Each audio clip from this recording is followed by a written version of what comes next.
Welcome to Negotiating Happiness, the show that helps you find happiness, success, and balance in your work and life. I'm Adriana, your host for this journey into entrepreneurship and personal growth.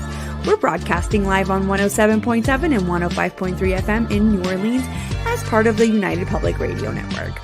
We explore the latest strategies, insights, and stories from successful entrepreneurs and experts. From managing stress to building a thriving business, we've got you covered.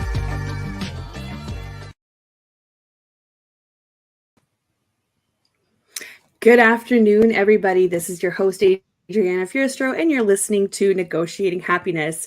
We're broadcasting live on the United Public Radio Network and UFO Paranormal Radio Network on 105.3 and 107.7 FM in New Orleans. If you want to sit back and relax and watch some of our shows on the network, we are also on Roku TV. Just look for the UFO Paranormal channel. Today is April 15th, 2024, and I can't believe I'm saying this. I feel like yesterday was January 2nd. I feel like I say this every episode now, but we are here live with another episode. It's actually episode number 42, and I'm here with Angie Ross. Hello, Angie. Hello, Adriana. How are you? I said the same thing this morning. How is this April? But I'm here for it because the weather is coming around. So, I'm all about the summer over here. Yes, honestly, I don't know what happened, but all of a sudden we kind of ditched the snow.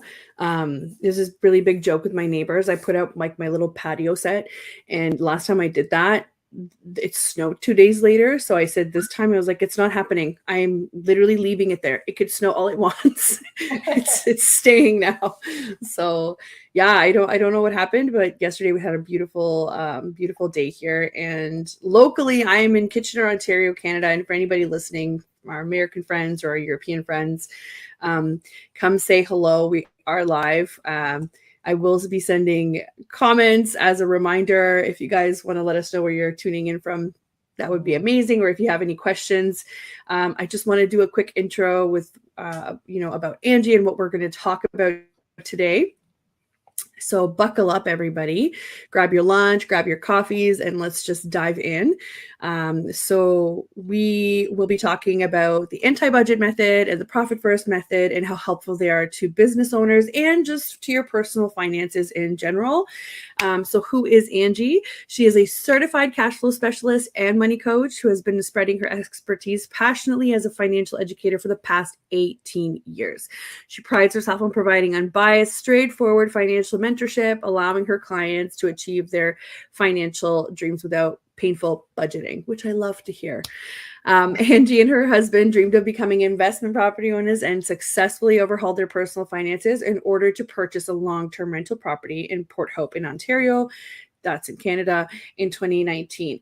They then expanded their portfolio in 2021 through the purchase of a vacation rental in Mont Tremblant in Quebec. And I mean, if you haven't been there, it is gorgeous. And if you like skiing, that's where you need to go. These purchases have improved their immediate cash flow and have contributed significantly to their net worth. Angie believes in helping her clients calm their cash flow chaos in order to maximize their money, whether the client's looking to eradicate debt or buy an investment property or get this on the same page as their partner. Angie can provide a customized solution. So I am super excited to have her on the show today so she can give us some little gold nuggets of advice that we can start applying ASAP. I'm all about the practical things. So Angie, take it away. What should we touch on first? I'm so happy to be here, and thank you for that intro. And I think what I want people to take from that is if I can do it, you can do it. Because I was a high school teacher for many, many years. I was teaching personal finance, but we were not optimizing our money. And one of the reasons we weren't optimizing our money is because we were trying to follow a budget. And quite honestly, budgets don't work for 79% of the population. And so right here. I'm one of those people. We're in the majority. So once I learned that stat, I was actually pretty excited. I felt a lot better about myself. But realistically, what happens with budgeting is it's too restricting for most people. If you're like me, you might be a little bit defiant. When someone tells me not to do something, I'm going to do it. And so there went all my money.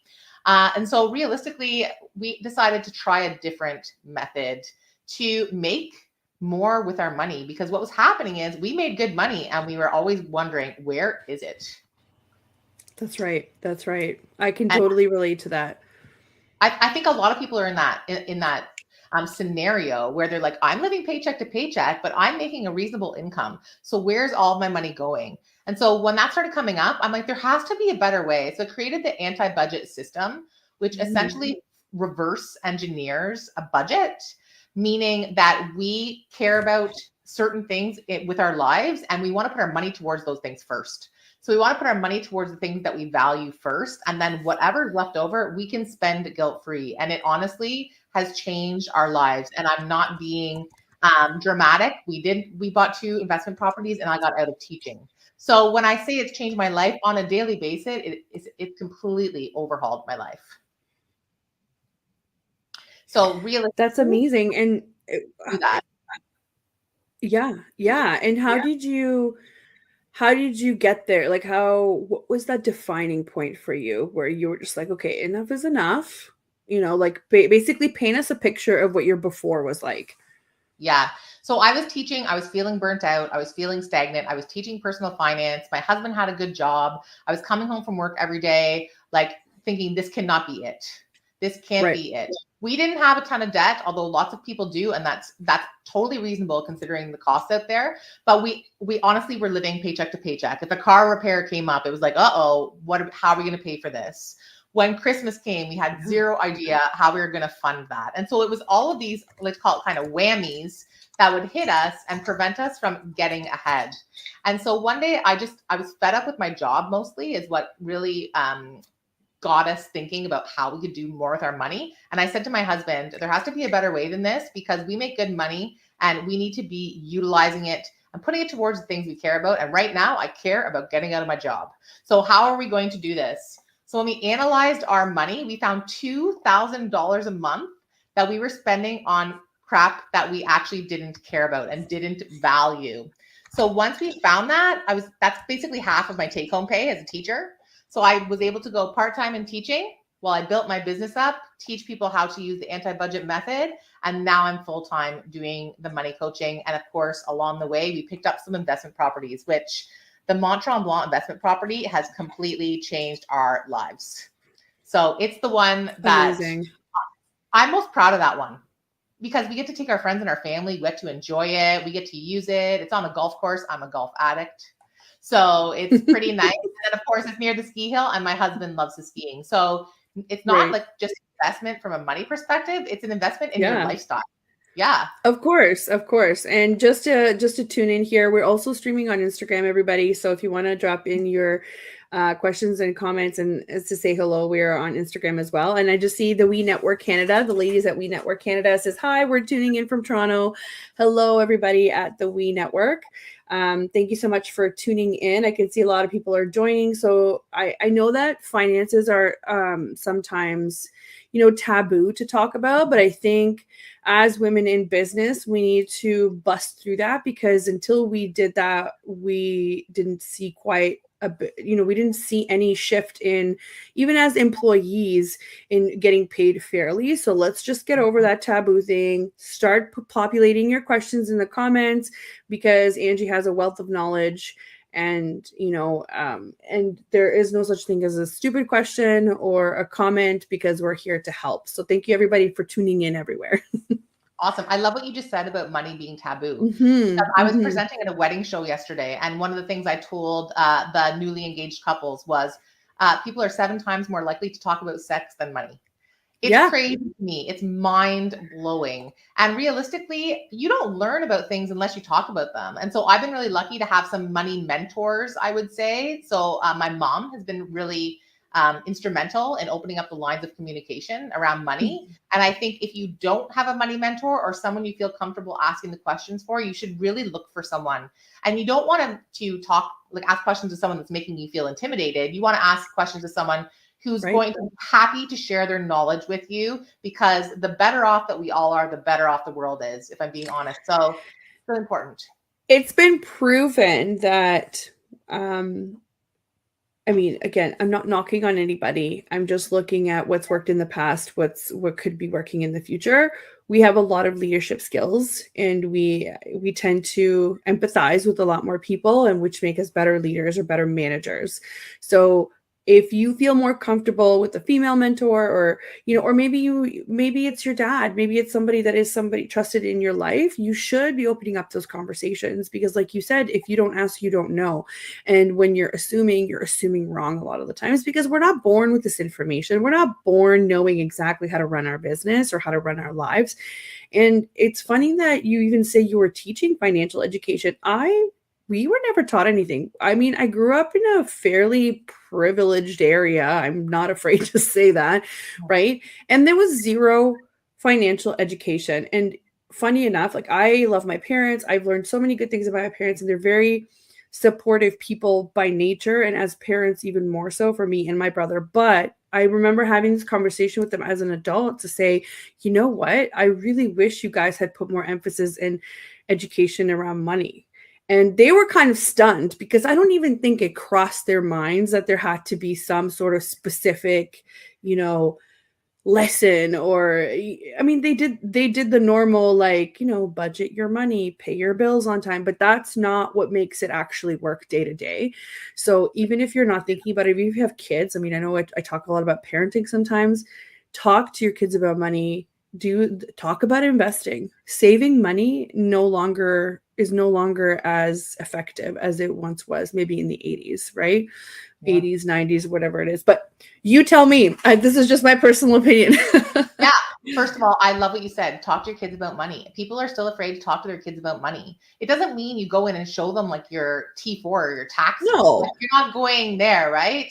No. But you're talking to them about the value of money, and you're also going to teach them how to care about it, because they are inundated. Like, I have a 13-year-old and I'm getting all the TikTok, you know, I want this from Sephora because she's watching TikTok, or I want this, and can you please buy me this, and can we get that? And there's very little understanding of the value of money and how expensive those things really are. And so I started something that works really well with kids. I started doing this for back to school. So a few years ago, I decided I was going to give her cash for back to school spending. So I actually set a dollar value that I was happy with. I passed her the money. It was $300. Passed her the money and said, that's what you get. And when it's gone, it's gone. I'm not going to tell you can't buy something, but I'm not giving you an extra penny. So go on with your money and do your thing. Crazily enough, it was our best back to school shopping experience, because usually she would be begging me for something, right? I'd just be waving the Visa card and she'd be begging me for more, and we'd have our conflict. This time she went shopping, she paid for things. And one really key moment, she bought a pair of jeans from Garage, because everybody's buying those. It was $80. She paid with cash. And then we were not even like 2 minutes down the mall hallway, and she turned around and said, can we take these back? I think I can get a cheaper pair at H&M. And I didn't have to say anything. Yeah. Those are the best parenting moments, right? When you don't have to say anything and the light bulb comes on and you're like, whoa, that was very effective. So give it a try. Cash method. I've used the cash method before, and it's really great when you have the flow. I find that once you go into your kind of like what you were describing before as your oopsies, or you're like, like the car needs something, then I just dip into whatever the cash is, like in the envelopes. I do have actually like a little binder with like and it worked really great until I needed a large sum of money. So if you don't have that problem, I think definitely cash is the way to go. And we've just forgotten how easily you can spend this money, because even with your debit Visa, you just you're tapping away. You're not even putting in a pin anymore. It's so easy. So it's gone, right? So I definitely think that method would work. How would you apply that for some of these businesses that don't necessarily deal with cash all the time? Like, what would your practical tip be? Like, if you are going to purchase something and they won't take cash, or if you're a business owner? If you're a business owner, and let's say, like, I don't often go to the bank to take out cash, right? I don't think cash is appropriate necessarily for businesses. I usually suggest it for personal spending, because typically business spending is a lot larger on scale. You don't want to be holding like big wads of cash in your pocket, or maybe you do if you're a high roller, but whatever. You're walking around with these big wads of cash. So I don't necessarily think it's safe or practical, and I'm all about practical. For business owners, I like to suggest the profit first method. And what that does is it actually divides your money into different plates. Or different categories. So you bring your revenue in, and then depending on your revenue, amount. And so if it was from 0 to 250,000, we use percentages to allot how much should go towards each thing. And so in that case, if you're making 0 to 250,000, the suggested percentage is 30% for operating expenses. So essentially what you're doing is every dollar you make, 30% should go towards your expenses. And if you're spending more than that, you're most likely in cash flow trouble. And that's how they look at that. You also, in that case, would be paying yourself 50%, which is pretty nice because I know some business owners that work a heck of a lot of hours and definitely are not paying themselves appropriately. And the problem with that is you're not going to keep doing that year after year after year after year. You burn out. Yeah, you burn out. And you need that money, right, as well to live as a business owner. I mean, have you seen what groceries are like these days? Right? It's crazy. I can't even just, fathom what the next year is going to bring. But I'd like to go back to what you said about 30%. That is something that I guess most people, they never get told this when they start opening up a business. But if your expenses are more than 30% of what you're bringing in, and I'm talking like net, I guess, right? Like not top line revenue. No HST. Yeah. No HST, no anything else. Because I often have to do these little audits in people's small businesses where we look at where resources are going, because a lot of the times people will come to me to say, I need help with marketing, but I don't have a budget for it. And I'm thinking, right, you don't have a budget for it because you're putting it all in XYZ. That's not actually, there's no ROI on that. And you're barely using it, or, hey, you're paying for all these, subscriptions that end up having a lot of crossover in the abilities of what they do. And they're not even connected. Right. So I end up doing a lot of those audits, and it's very apparent to me that people don't understand what their percentage of expenses should be for a business. Now, when you're saying, some people pay themselves 50%, and you're thinking, oh, total sales, I cannot live off 50%. So I need more. Great. So then keep your expenses down, save for your taxes, and have but another thing that people forget about is they don't put aside anything for development. So for future development. So how are you going to increase that revenue is by investing back in your business. Do you have any thoughts about that? Yeah, I'm all about investing back in your business, but you said something really key, which was return on investment. So I think oftentimes business owners, and I've been there, so this is not judgmental, but we're looking for that next thing, that next thing, right? That's going to get us to the next level of revenue. Oh, this program is going to be the thing. I haven't finished the last one that I bought. Or I haven't implemented the last one that I bought, right? And so I think sometimes it's looking for that quick fix that gets us into trouble as a business owner versus actually taking a look at what is going to provide us with that return on investment. Because that is what we want to focus our money on. The other thing I do want to say is when they take 50% home, they don't have to pay tax on that. The business, we've saved 15% for tax as well. So in the profit first method, it's 50% direct into your bank account, 30% operating expenses, 15% taxes. That's not HST. That should already be saved on the side because that's not your money, unfortunately. So 15% for taxes, and then there's a 5% for profit. And the profit idea is that once a quarter, you should go and celebrate with that little profit amount that you have because you're working your rear end off in business. And as a business owner, you're taking the risk, and you should have the ability to actually celebrate that as well. I'm making notes, Angie. I'm not even kidding you right now. I'm making notes to be able to start practicing some of these things because I don't want anybody to think that like I know what I'm saying because I just know. No, it's because I've gone through this and I've hit my head against a wall a bunch of times. And I'm also not great at saving for taxes. And I've been there where I have not saved for HST either, even though I fully know that is not my money. So don't feel bad. Don't feel shame. No. Money is supposed to be coming to you to make your life easier, not to make your life more stressful. But obviously that just comes with the territory. Sometimes you just have to approach it like different, switch your mindset. It is what it is. Get back up on that horse, try again. You know what I mean? I agree. And business ownership is hard. Business ownership is not easy. It is not for the faint of heart. And so I think though, if you have a cash flow system and Profit First, it's a book. Like I didn't create this. So if you're interested, go check out the book. I do help people implement it, but so a lot of people can do it themselves by reading the book, to be honest. Sure. And if you go and take a look at that book, it gets you into a system. And once you have a system for your cash flow, it's going to help you to even out those bad times as well, because we all know in business, you're going to go through those ups and downs. And if you have a system, it can really help you survive those down times. Yes. And I love that you're working with percentages, because as a business owner, you're not always getting the same amount, through the door every month. So this is really helpful to know, even if it's like a, not so great of a month, you can still put away 5%. Even if that's the 5% of almost nothing, that's still 5% of something. So I love that.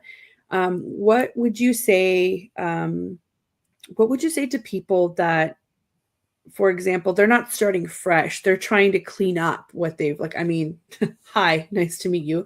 I'm trying to clean up the way that I've been running my business for the past, X amount of years. Where would you start first? Because obviously it's not that easy to try and implement this all at once. I agree. So I personally believe that you have to work on your personal finances first, because this is really important, even for business owners. You need to know the amount of expenses that you have to cover on the personal side. And then once you figure out your personal expenses, hey, it's going to inform what you need to make in your business using the profit first system. Because unfortunately, and I'm very blunt, unfortunately, some people are running their businesses and they're simply not bringing in enough revenue to cover their personal expenses. And unfortunately, there's nothing that I can do for that.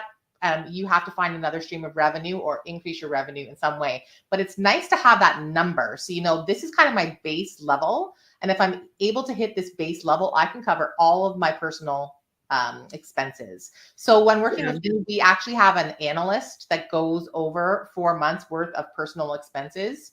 And when I'm working with business owners, oftentimes we don't even look at the income so much. We're looking at the expenses, and then we're reverse engineering and saying, okay, that means you need to make X amount per month on average to cover yourself. It's quite eye-opening. And a lot of times it will help people make choices based on what they're going to provide for their services. Okay, maybe I need to change how I'm providing these services. So it's very good information for the business owner. And then what I would do, so you want to do the personal analysis first. And then what I would do is you start to set up the systems. And in the book, he does talk about this a little bit. You may not be able to put 5% profit away right away. If you have debt you're paying off within your business, you may be putting 1% profit away until you can work your way into a scenario where you can put it away. So it's a sequential step-by-step scenario. I think the most important thing is really assessing those operating expenses though, because if you don't have 5% profit to put away, it's probably because your operating expenses are out of whack and over that 30%. So we analyze those as well. That's usually what we're looking at, is those expenses. Right. Or your personal expenses are just taking so much out of the business that you can't plan properly. 100%. Speaking from experience. 100%. So, and it's hard. It's so hard to talk about money these days. I mean, it was hard before too, but now it's like, how do you tell people to curb down on their expenses when, a carton of eggs is like $6-7, right? So it's really hard to try and get that down. Now, this is when people are like, well, you just have to budget. But like, yeah, okay, maybe at first you have to just cut down on whatever isn't necessary or, for right now. But after that, you want to move away from that type of budget, because it feels restricting. It's kind of like, what am I working all these hours for if I can't even enjoy a little bit? Well, you will be able to once the planning starts working for you, right? I want to take it back for a second, because you talked about those whammies like hitting you, and that you good cash and then the whammies would hit you. I think that's what gets most people, including business owners, including just regular employees or whomever, because we don't put them into our anti-budget or our cash flow plan. And then they come up and we act like they're a surprise. Well, Christmas is not a surprise. Like, it happens every year. And so, and listen, I used to do exactly the same thing. But now I'm saving for it on a monthly basis versus waiting until December, racking it up on my credit card because I'm a last minute shopper. And then in January, getting the bill and being like, what happened? And so now I put away $250 a month for Christmas. When Christmas comes, because I'm a Christmas addict, sorry, right here. And then when Christmas comes, the money's sitting in my account. And now I'm like, whoa, it feels powerful. It did not impact my December cash flow at all.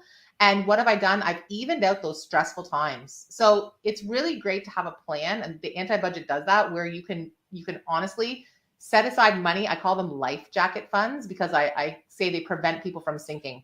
And so sinking financially. And so I have a whole bunch of life jacket funds. And honestly, I just planned a trip to Kelowna and New York in May and June because I opened my life jacket fund for vacation. And I was like, ooh, there's 10 grand here.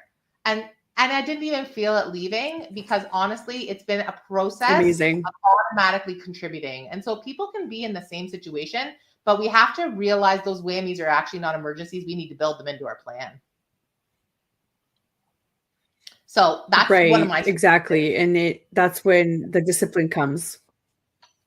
It is. And I just use automatic contribution. So like, honestly, it automatically leaves my account. I can't spend it now. It's in another account. It's over at the side. I just did a car repair last week. It was very expensive.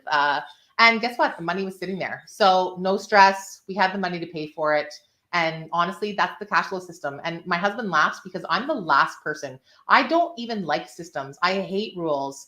And because it's automated, it works so well because I don't have to go in and do it. And I don't have to stop myself from spending that money. It's automatically saved. Right. I have a question here from the We Network Canada on Instagram, and they're asking, what book are you referring to? Can you clarify for everybody? Yes, it's called Profit First, and the author's name is Mike Michalowicz. How do I spell that? Nobody knows. Let's you'll hold on here. I'll paste it in the comments for everybody. I'll paste it in the comments. Yeah. Perfect. And honestly, great book for any business owner, small business. If you're just getting started, amazing. I've had so many people say, oh, I'm just getting started. I don't need to do this yet. No, this is the best time to do it, is to implement the Profit First system right when you're getting started. But it's also great for fully established businesses as well. Yes. Highly recommend. Okay. Highly recommend. Here is I'm putting it in the comments on Instagram and also on every other channel that we're on. I have and we're not sponsored or affiliated. This is just a book recommendation for everybody. I love that you said that too, because I'm an unbiased independent money coach. So anything that I suggest, I don't provide an affiliate link. I'm not selling, like I could, sure, maybe it's silly of me, but I want people to know when I'm actually referring to something or suggesting something. It's because it is good content and I actually really stand behind it. And so Profit First, go take a read. And honestly, as a business book, it's not that bad. Sometimes business books, I read like two pages, the ADD, and I'm like, nope, in the fireplace. But this one, find it on Audible, guys. Find it on Audible. Make your life a little bit easier. That's the only way I can get to reading anything these days, just because I don't have time. But find it on Audible. It's definitely worth the, like, I think $10-15 subscription, especially if you need to like drive places, or I highly recommend. Again, not affiliated with Audible. Although if they want to sponsor me, I'm okay with that. Sure, why not? Yeah, no, I wouldn't want to be an affiliate to kind of like push every sale or whatever the case may be. But if they want to sponsor our show because they find value in us in the audience, I'm totally fine with that. Yeah, so this is really great that, you're providing these resources so that people can kind of go and try and see if they can do it on their own. And if not, that's why people like you exist. That's why people like me exist with platforms. Like, you can definitely DIY platforms, but a lot of the times it's very overwhelming on top of running a business or trying to get your personal finances in check. I'm still struggling with getting my personal finances in check, so it's no shame to anybody. My mortgage is for this property is fairly new. It's only a couple months old. So this happens, guys. Things happen in our lives where we just need to recalibrate and we need to do another audit of things. And you can just start back from basics. It doesn't mean that, you're a lost cause. You're not. No, I think everybody struggles with money at some point. I would say 95% of the population is struggling with money and they're not talking about it. And so that's why I like to be a soft place to land. I am not judgmental in this process at all. Again, I've been through it. Like, we were wasting $2,000 a month. So, and I'm open about that, although my husband might not love that, but that's what's happening. So I just tell it like it is. And I'm like, but look what you can do. If you can reel that in, look at all the things that you could accomplish. So exactly. It's really important for people to drop that shame and guilt, because if that's standing in your way of getting help or learning more, you're just not going to progress, and it can change your life. When you change your finances, it can change your life for the positive. That's right. That's right. Let's this is kind of a natural break here. Let's do a quick intro for anybody that's tuning in just now. We're halfway here. So you are listening to Negotiating Happiness, and I'm Adriana Fiorestro, your host. And we are live on the United Public Radio Network and UFO Paranormal Radio Network at 105.3 and 107.7 FM in New Orleans. And I'm here with Angie Ross, and she is a certified money coach. Bless you. Thank you. We're having my own issues over here, trying not to sneeze. Sorry, guys. We're talking about the is it profit first? It's profit first, right? Profit first, yeah. Yeah, profit first. And previously we were talking about the anti-budgeting method? Yeah. Anti-budgeting method, and we had some book recommendations. If you guys want to tune in later, we've also posted some comments. I'm going to be posting some links too if you want to check out Angie and what she does. And also she gives out free advice on Instagram. So if you guys want to go and follow her on Instagram, I will post her at right now, so that you can follow her there. And also, if you guys want to listen to some more of the shows, please don't forget to follow or subscribe or whichever platform you're in, because my goal is to bring in all of these, smart experts and, just all around nice and knowledgeable people that can teach us how to run a business a little bit easier, right? So here we go. I'm just posting out your link for Angie. Yeah. While you're doing that, I'll just mention I'm also running a free anti-budget workshop on May the 9th on Zoom at 7. And so we talked about this. Where would I start with my finances? That's where I would start, learning what the anti-budget is. And then I give you a template for you to fill in your own numbers as well. And so in that workshop, I like to leave people with something they can actually do, because I've been to so many workshops where I leave and I'm like, that was great. And then I never do anything about it. So with the anti-budget workshop, I also give you that template that you can go and use right away if you so desire. So join me May 9th on Zoom, and I'll be posting about that on my Instagram as well.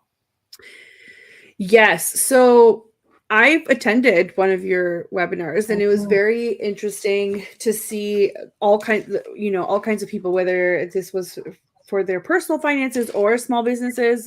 All kinds of people were there. So it's not limited to just entrepreneurs. And the one thing that stuck out to me, that it makes sense, there's lots of common sense around it, obviously, but this is what kind of moved the needle for me, is you talked a lot about, fixed expenses and the other kinds of expenses. So when you lump everything together, that's when things tend to kind of go off to the side. Yeah, they kind of go haywire, because you're not understanding. It's like, okay, but there's some things that I just cannot change. And that's what you kind of have to cover first. And then you look at, because we do this when we audit things too. It's like, okay, what is absolutely necessary for you to run your business? It's the same thing. Those are going to be fixed expenses. Your business does not exist with that. Those, same thing with your personal finances, like mortgage, water, all of those things that you cannot live there. So you can't change those, but you might be able to change, subscriptions to things, or your gym membership type or something, right? So when you are looking to cut down on things, it is very obvious. It makes sense. It's sort of things you have no control over, but the way that you explained it and the way that you have it on your sheet made sense to me. So I have no doubt that it's going to make sense for a lot of people that are attending this. And it is a free webinar. So where did you say exactly that people can go? Yeah, they can come to see me on Instagram, and it's in my link in my bio to sign up. But it's going to be a Zoom workshop. So they register via Zoom, and there is a replay as well that I send out the next day. So just in case someone cannot make it. But yeah, there's a link there for the Zoom. And I love what you just said, because oftentimes what happens when people are working with me, they come in and they're worried about the things they can't control. And so again, that's basically what you just said. Everyone's worried about those fixed expenses. Unless you're going to sell your house and move, unless you're going to sell your car, which you can do. And sometimes people need to, but that's not typically what the response is. Then we need to look at those things that we can control. And when you do that, you actually feel like you have more control over your money in general. Because if you're just worried about your mortgage and whether he's going to drop interest rates, you have no control unless you know Tiff, the Bank of Canada governor, and you can like somehow slide him a 50 to drop the interest rates. You're not going to have any control, right? So let's work on the things that we can actually do something about. Yeah, I have a funny story. It's not happening. Actually, he was. It's not happening, and he won't be doing it for a 50. No. Ooh. I have a story about him. Tell me everything. When I was teaching personal finance at the high school, he was starting to raise the rates, and so every day before the announcement, I would get my students to tweet him, and so we would be like, Tiff, please don't raise the rates, like little prayer hands. Tiff. So he got 1 million tweets from my students, like begging him to not raise interest rates. It was hilarity. And I give them a little bonus mark. Like, they get their phones out and tweet him. I give them a little bonus mark. It was amazing. So fun. But he still rose the rates. So yeah, apparently I don't have control. Yeah. No, but I mean, it's really great that you tried. I love it. Right? But again, you can't do it. You can't control it. Why are we stressing over it? Let's look at the things that we can actually do something about. Yeah, no, for sure. I'm just thinking like, what can you do about it? It's like you said, you probably don't, unless you are a policymaker, unless you are there, you can't really do anything about it. But what you can do is make better choices or better financial choices. And sometimes I feel like we just relied too much on the advice that used to be given to our parents. And unfortunately, we don't live in the same economy. We don't have the same, cost of living. I'm sure as a financial person, you've seen some of the calculations that have been done, and how some generations are complaining that their interest rates were a lot higher, not understanding how either inflation works or how our salaries have grown over the past little while. Do you have any comments on what these? Yeah. Oh, you do. That's great. I love that you brought this up because I absolutely cry inside with all the judgment that gets put onto the younger generation. Yeah. A lot of judgment about spending and money and all the things, and also about buying a house. This one is a pet peeve of mine. Yes. I just worked with a client and we did her cash flow. She worked with me and I analyzed her cash flow, and we actually presented her 2 scenarios. One was if she continued to rent, and one was if she bought. And she actually was about to put an offer in on a specific house in Peterborough, Ontario. So she was like in it, like looking at houses, all the things. And when we looked at her cash flow, she was going to be worse off by more than $1,000 a month if she bought the house. Plus, that didn't even include maintenance. So if she had to do the roof, if she had to do any of those things. So we started talking about it, and I asked her, because money's not just math. Right. People think it's just math. It's not just math. But I said, why do you want to own a house? And her answer was that her parents kept telling her she was throwing her money away by renting.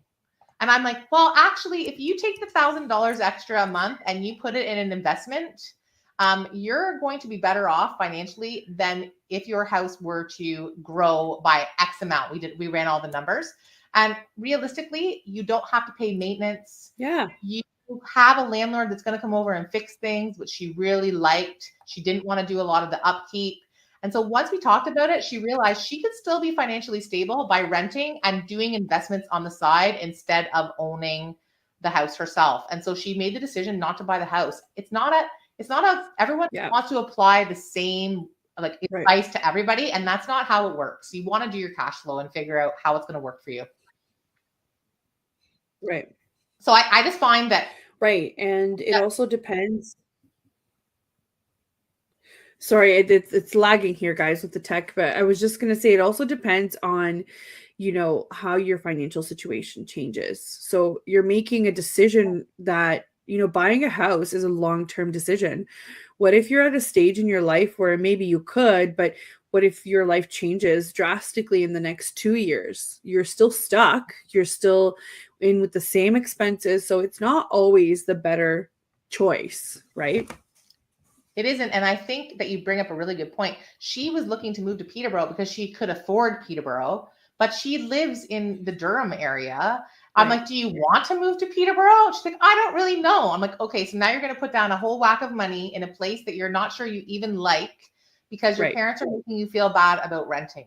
I'm like, I really think that the decision making needs to be more in line with cash flow and your lifestyle versus advice we're getting from the older generation. Because even myself, I got into the market at a good time and I know it. It was timing. If I went to buy my house now, I couldn't afford it. So do I think it's because I'm amazing and like it's just that I did everything right? No, it was timing. Right. So some of our advice needs to be a little more appropriate for what's actually going on right now. Or custom, or understand that just because you did it one way, it doesn't mean that everybody has to do it that way. Right. I completely agree with that. And it's funny because, you know, my parents own a home. I own a home now. My brother doesn't own a home, and he just, you know, he started his job as an engineer. I mean, he's educated. He technically has a really good job. His girlfriend has a good job too, and they're not able to afford a house. So they have to make decisions based on the fact that they cannot afford to either, even when they have a down payment, then there's mortgages, and then there's, you know, expenses on top of it. So what is the best thing for him to do? Well, like you said, do an audit, see where your resources are going. How could you improve this? And investing has changed a lot of people's lives. So, and it's so funny because I think investing is such a scary word for a lot of people, but they don't realize that you could literally just start with like $100. Oh, yeah. You can just start really small. Yep. Start young and start small. It's your age. It's a huge difference as well. But the earlier you can get into it, the better you're going to be. Exactly. And people just tend to shy away from it. But I do believe that his generation, so I guess he's Generation Z, right? Yeah. Generation Z, his generation's a little bit more open with that stuff. And I feel like they're a lot less preoccupied with what, like me, my generation, the millennials are, you know, we're kind of like, it's so funny, and I'm not saying this because I'm part of this generation, but I feel like we were beaten down because we liked avocado toast for so long, and that we liked, do you know what I mean? Because I'm like, well, technically that, like, I don't know, $7 breakfast isn't going to make it for me. If I can't afford a house, I can't afford a house. That's not how math works, right? It's so hard to undo all the bad advice you've ever been given in your life, to say, listen, saving isn't working like it used to work. And I'll tell you why, because we definitely spend more than 50% of our paycheck on expenses and on fixed expenses, whereas our parents or grandparents, whoever, did not have necessarily the same situation. They were able to put money away, right? That's just not the case these days for most of us, right? No, most of us don't have that kind of disposable income. And I want to just tell you right now, just so that you feel a little bit better, I am not a millennial. I don't even know what the next one up is, but that's me. And my favorite clients are millennials. And there's a couple of reasons why. I actually find millennials have been really great at wanting the help and wanting the mentorship, and they're open for the help, and they can see the benefits of getting someone to like lead them through. This is what you do. I find that definitely you guys have been given a bad rap. And if you look at when you've been kind of growing up and trying to buy houses and all this, the economy has not been in your favor. So I mean, this is like our second recession. So like, and in Canada, the housing prices are crazy. So I think that people need to actually put themselves in your shoes and be like, wait, what would we have been like in that scenario? It's tough. It's tough out there. Yeah. So I'm glad to hear the validation from you as an expert, because I always laugh when I see the memes, and I'm just like, if I don't laugh, I cry. So like, I gotta pick one or the other, right? Yeah. And you know what? I always find that you guys want to learn. Like the people, I find maybe it's because I'm a little bit older, so I'm more like a mentor to you. But sometimes when I get, you know, older clients or whatever, they're a little more stubborn in their ways too. But most of the younger millennials are like, what should I do? Give me some advice. What would you do? And I'm like, this is awesome. Very open to learn. Yes, because we have to, and we have to adapt. And I'm really glad that we are flexible that way. And also, I think we're all, the generation that, how do I juxtapose this? So we grew up with the internet.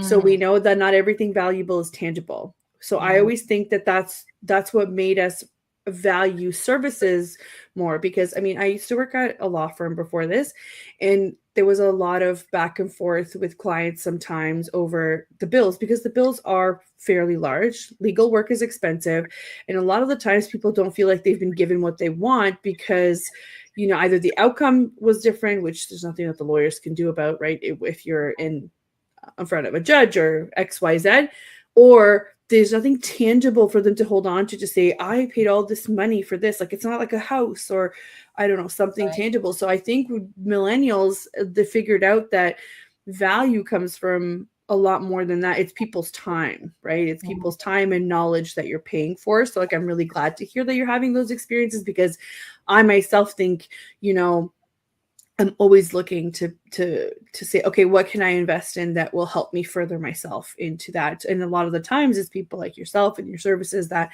can help me do whatever I want to do that is a service of value rather than something tangible. Like, I'm pretty sure my computer is dying and I should be investing in a computer, but I was like, it's fine. I just buy another course because this is going to help me get better. You know what I mean?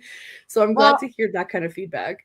Yeah. And I want to like actually take it one step further. I think millennials value their time as well. And so they're willing to often invest in something that's going to save them time and get them further ahead a little bit quicker. Because a lot of times when I'm working with a lot of millennial couples right now.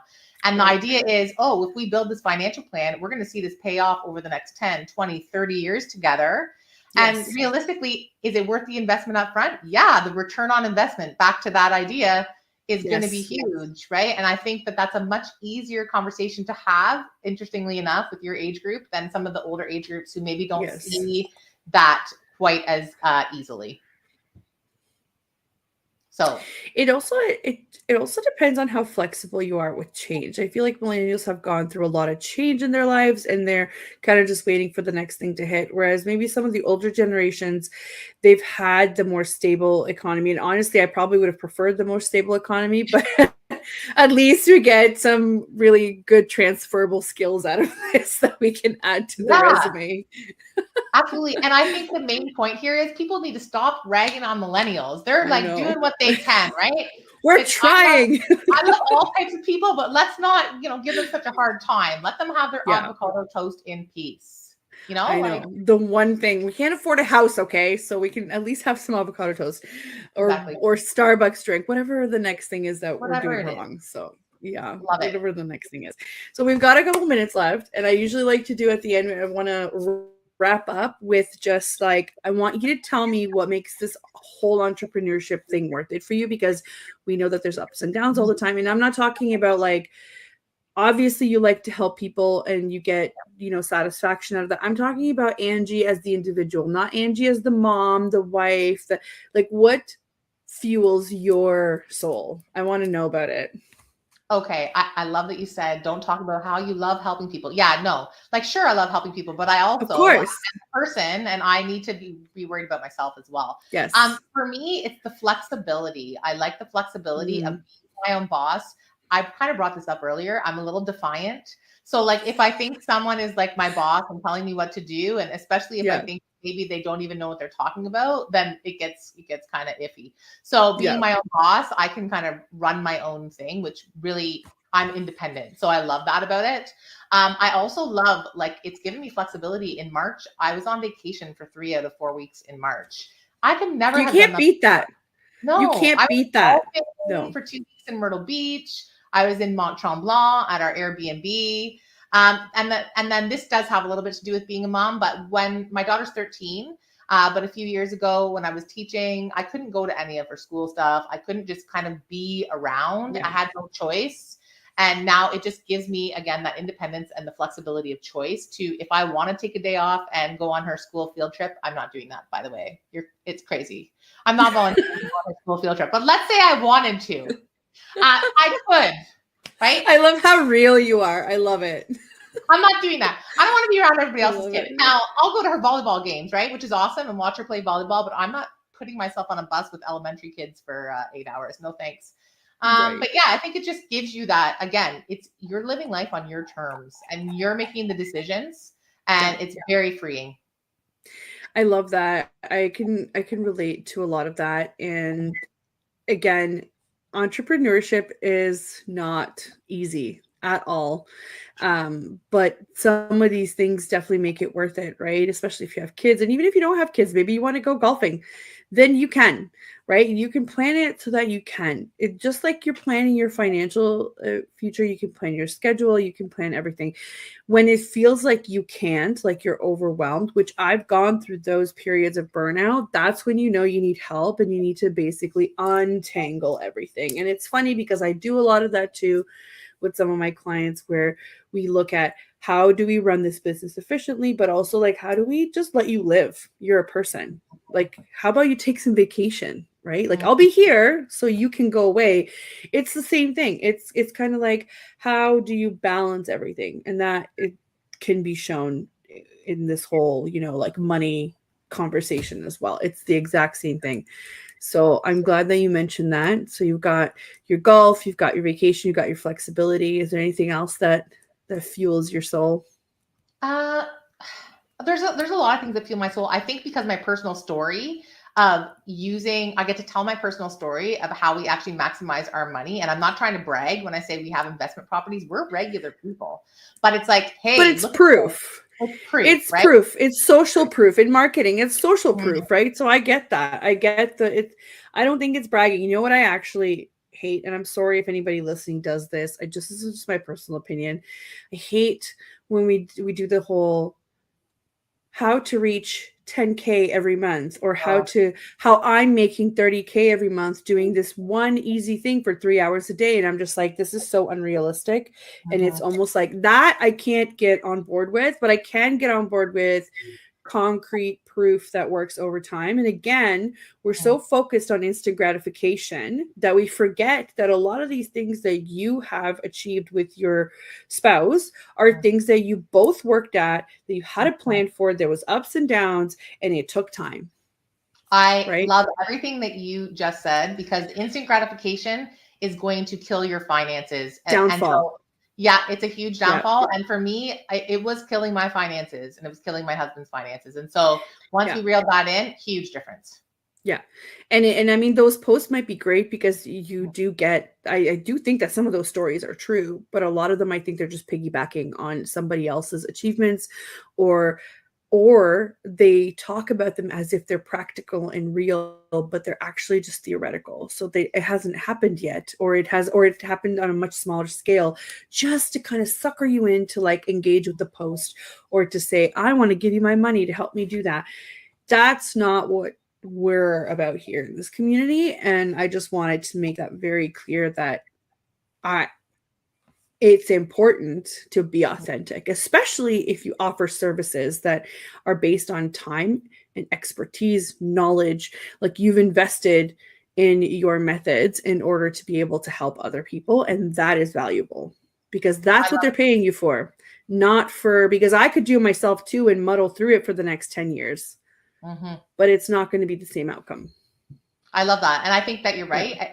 Oftentimes when I'm investing in an expert, that return on investment is paying for itself over and over and over again. And I love the just the whole idea that, well, first of all, I'm kind of no BS. Like, it is what it is. I just told you I wouldn't go on my kids' like field trip. Like, I'm just, all the moms in the neighborhood are like, I'm like, yeah, that's right. I'm not yeah. And so I think it's the same thing with your money. I'm going to be no BS with you. I know you're no BS with your clients. It's like, this is just what we have to do, and this is the truth. And if you follow the system, you're going to get the results that you want. Like, that's what you're paying me for, right? Exactly.